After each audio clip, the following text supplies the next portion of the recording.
Mm-hmm. Oh, you go. Okay. Hello. Welcome. I'm Jamie. I'm Joe.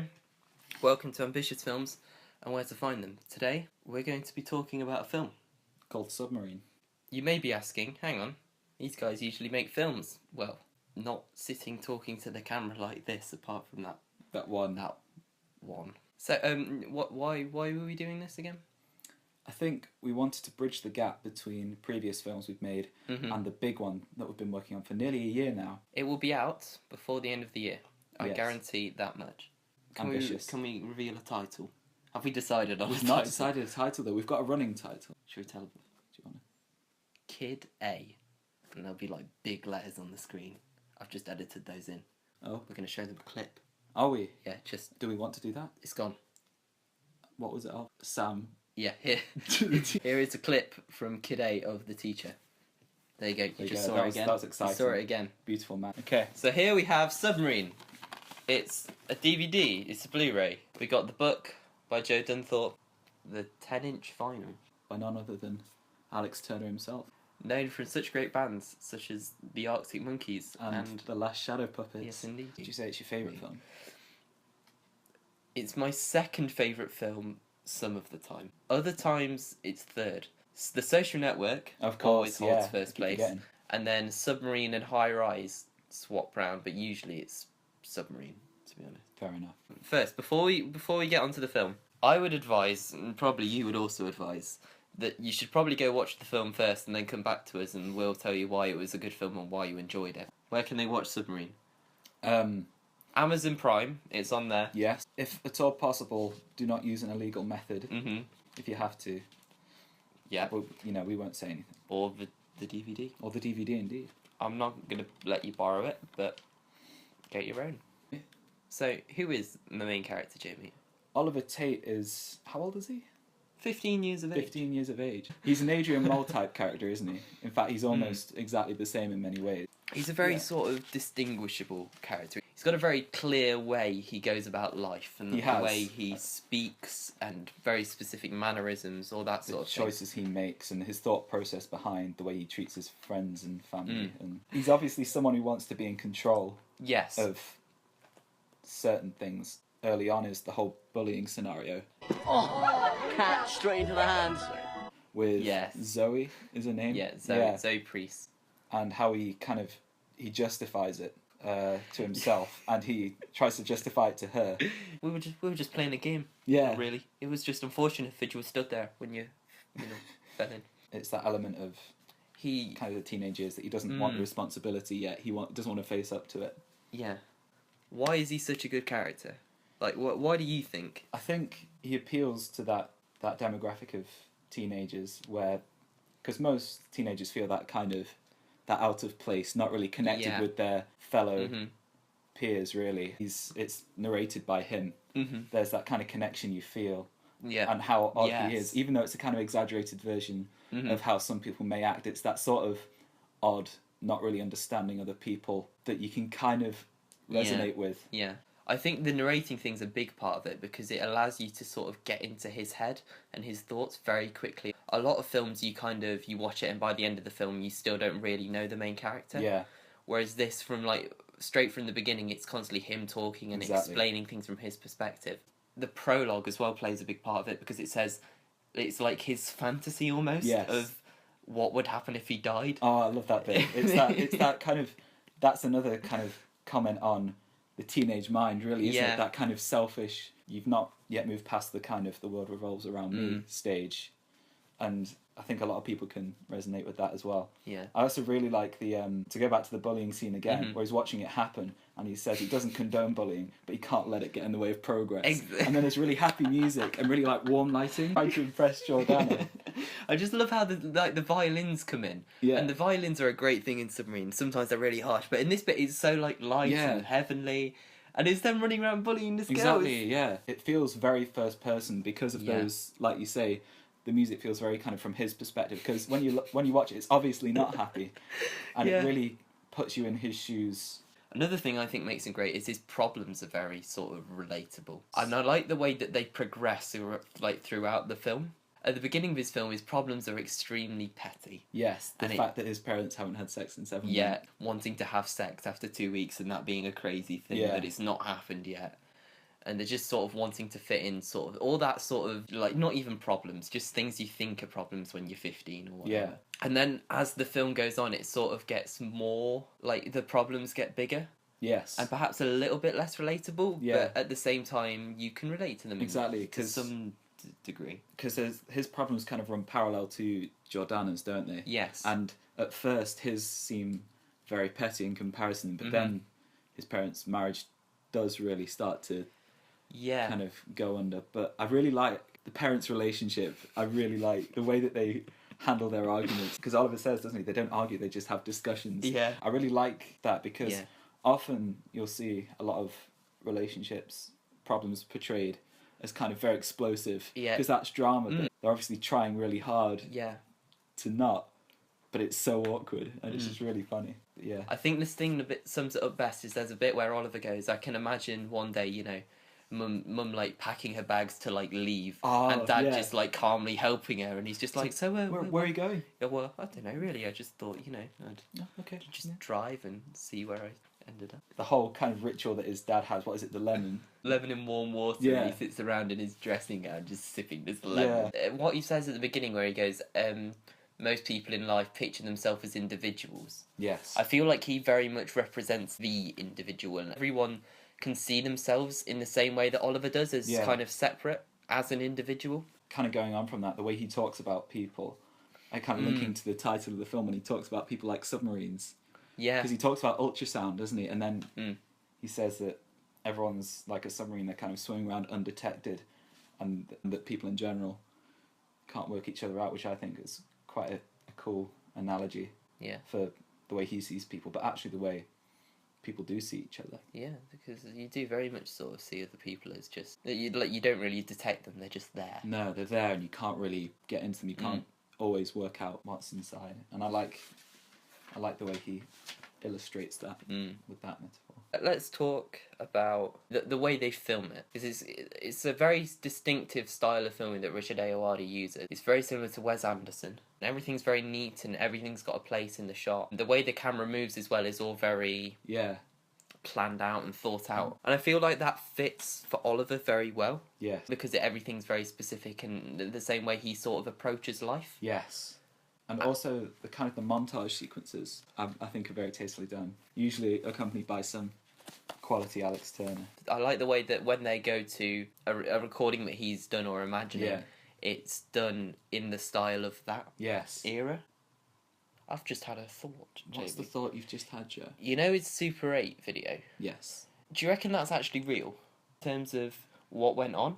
Because the thing that always gets me, and I know it's just me being picky, but it's always got them two in shot and neither of them is filming it. That occurred to me. And it's always from a third person. And I've just thought maybe it's not actually... Maybe it didn't happen. It's him imagining it. Do you think... Oh, interesting. Because it all seems very idealistic in those shots. When we're not in those montages, it's quite awkward. But do you think it's...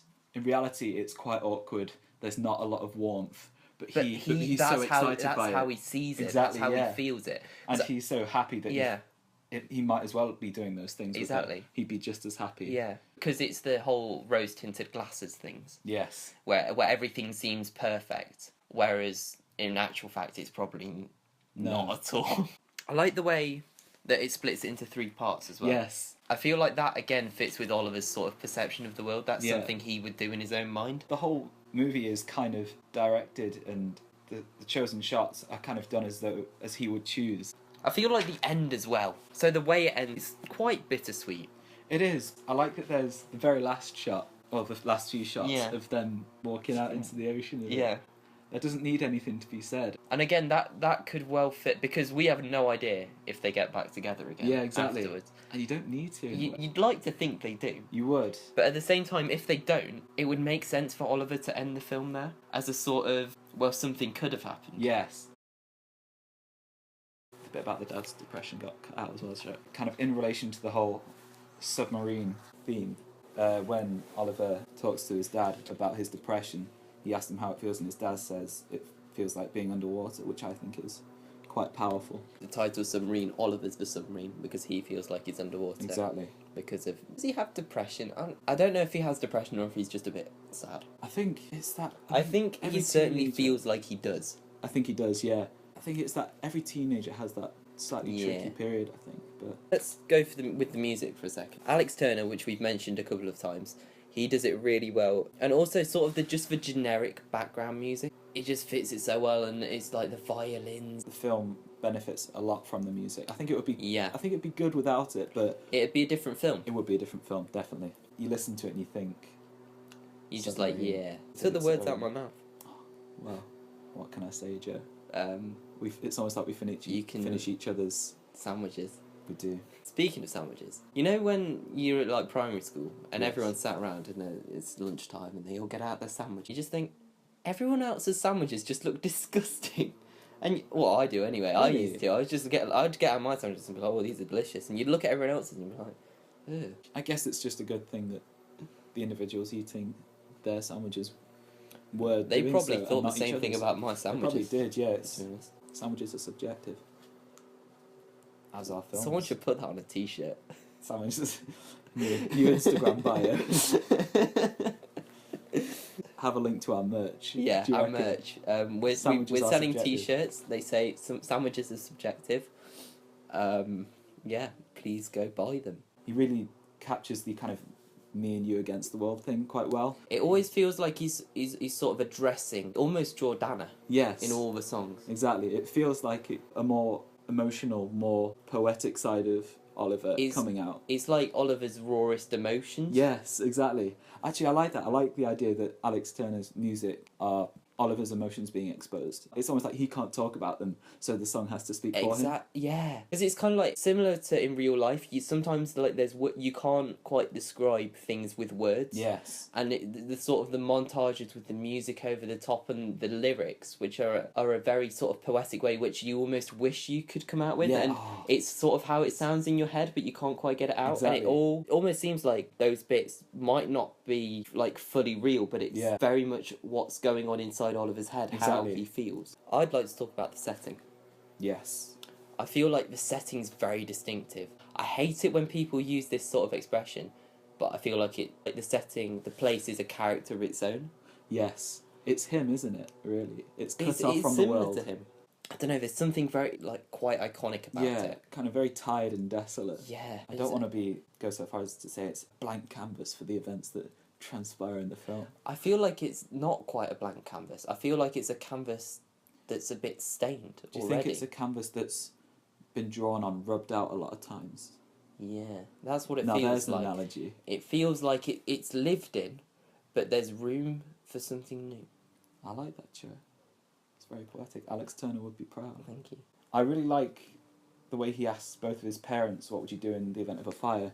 And his mum says, I'd save you, but I feel bad for your father. But then I was really touched by his dad's answer. He'd say, I'd save your mother first, because then we'd have a better chance of working together to save you. And it shows that he's still... The mum is resigned to the fact... She's a bit resentful of the dad, isn't she? Yeah. She's sort of sick of that, and so she's like, yeah, she'd happily take the opportunity. She doesn't even consider that there's an alternative to only being able to save one of them. Exactly. Whereas the dad is still sort of... He's a bit of a hopeless romantic. He is, yeah. He's still in love with the mum and wants it to work out. Yeah. Almost the way that he says it, he wants it to work out for Oliver. Yes, he did. But he even said to him, kind of, passion never lasts, but it does. It did for him, didn't it? Because he says, doesn't he? It's like, well done, it's an achievement. He's such a hypocrite in the way that all of us are. Exactly. Another part I like is the fireworks bit, where he goes and he makes the decision going after Jordana to try and make things work there, or following his mum and Graham. And the way the fireworks are going off and his face is lit up every now and then, and he looks kind of panicked and worried. I also, just to kind of go through the last few things that I kind of picked up on, when he gets the letter from Jordana saying, just in case you didn't know, it's over, and then he just kind of simply puts it down and lies in bed, and then it shows him floating on a bed in the ocean. It's that feeling that you can kind of relate to. Yeah. Do you know what I mean? And I thought it was really tastefully done, because they could have had him bawling his eyes out or whatever, but instead they just showed kind of quite an empty setting of him in the middle of the ocean, which is actually quite accurate. He feels very stranded and isolated, like he's tried so hard to get everything to work out and it's just falling apart and there's nothing he can do. Pushed him further out to sea. He was trying to get close. I like the letters as well. Yeah. I feel like, so in today's modern day and age, the sort of anonymity of like texting and things allows you to say things to people that perhaps you wouldn't say in real life. And I feel like the letters reflect that almost. It's more intimate, isn't it? Yeah, like the letter he gives to Jordana after they've supposedly had sex, even though they didn't do it. He wouldn't be able to say that to her face. And again, with the letter from Jordana, it's a more romanticised version of what she would say to him. The fact that she attaches the lighter and stuff as a parting gift. Whereas if it happened in real life, she'd just be like, yeah, here. She feels more detached from it 'cause she's not actually there, so she's able to be more of herself. I like the letters are a clever way of showing that. So a quote that I really liked from Oliver towards the end: "I don't know if I've come of age, but I'm certainly older now." I like that. I like that because it's obviously, basically, if you had to put it in a box, the film is a coming of age drama. Yes, it is. Effectively. Mm-hmm. And I like that they address that, and the fact that it says, you know, I don't know if I have learned anything, but He certainly feels older. He certainly feels older, yeah. Mm. I think that says a lot. I think, what do you want to do? You want to rate it out of 10? Let's rate it out of 6. Out of 6? Do you want to go first? You go first. It's out of 6 submarines. Out of 6 submarines. How many submarines would you give Submarine? 5 U-boats. I'm going to have to go 6 submarines, I'm afraid. Really? Yeah, I do like this film. Wow. I'm slightly reserved just because it's not one of my favourite films, and I feel like there won't be enough distinction between them and this if I did give it the 6. The only reason I think I am it's been with me for quite a long time and I've watched it a lot of times in a lot of situations. Yeah. It's got quite a deep meaning. So is it the sort of thing where like you'll watch it and it'll take you back to the time when you last did? It'll take me back to various times when I've watched it, because I've watched it a lot. Yeah, because I only watched it for the first time a year or two ago. When was the first time you watched it? End of 2014. Oh, okay. Yeah, around Christmas time. It's a good film. It's a good film. It's a very good collection of shots. Some might say it's ambitious. But where did we find it? Where will we find our next film?